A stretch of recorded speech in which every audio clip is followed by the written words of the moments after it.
एकादशी की जय। युधिष्ठिर ने कहा, हे मधुसूदन, अश्विनी मास की शुक्ल पक्ष एकादशी का नाम क्या है? वह कृपा पूर्वक मुझे वर्णन करे।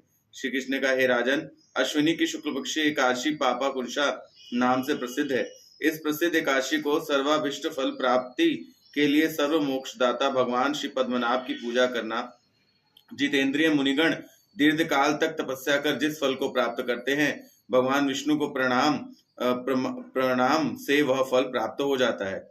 मनुष्य बहुत प्रकार के पापजनक कर्म करके भी यदि जीवन में अंतिम पड़ाव पर पापहारी श्री हरि की शरणापन्न हो तो उन्हें नरक की गति नहीं होगी।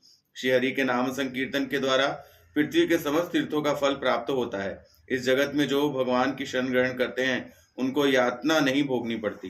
प्रसंग क्रम से एकादशी की महिमा श्रवण करने मात्र से ही असह यमदंड से मुक्ति प्राप्त होती है। श्री हरिवासर व्रत की तरह पवित्रकारी वस्तु या कोई पुण्य कर्म त्रिभुवन में नहीं है।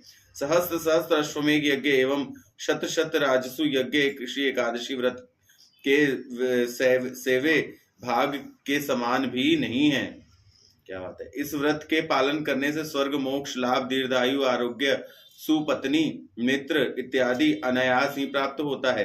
हे राजन, श्री हरिवासर से गया गंगा काशी यहाँ तक कि कुरुक्षेत्र भी अधिक पुण्यवान स्थान नहीं है। हे भूपाल, एकादशी को रात्रि जागरण के साथ उपवास करने से अनायास ही वैकुंठ लाभ होता है।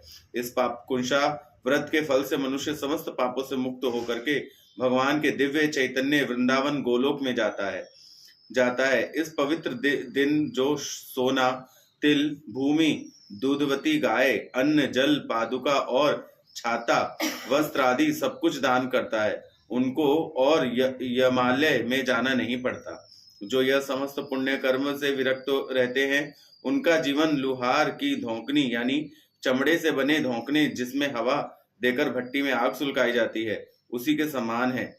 दरिद्र व्यक्ति को भी इस व्रत के दिन यथाशक्ति दान कार्य करना कर्तव्य है। जो लोग निष्ठा के साथ इस व्रत का पालन करेंगे वह नरक यातना से के हाथ से मुक्त एवं उच्चवंश जात होकर निरोग और दीर्घायु होंगे। अत्यंत पापाचारी भी यदि इस पुण्य व्रत का अनुष्ठान करे तो वह भी रौरव नामक महानर्क की यातना से मुक्त होकर भगवान के वैकुंठ का सुख प्राप्त करता है। श्री वृंदावन चंद्र भगवान की, श्रीमन नारायण नारायण।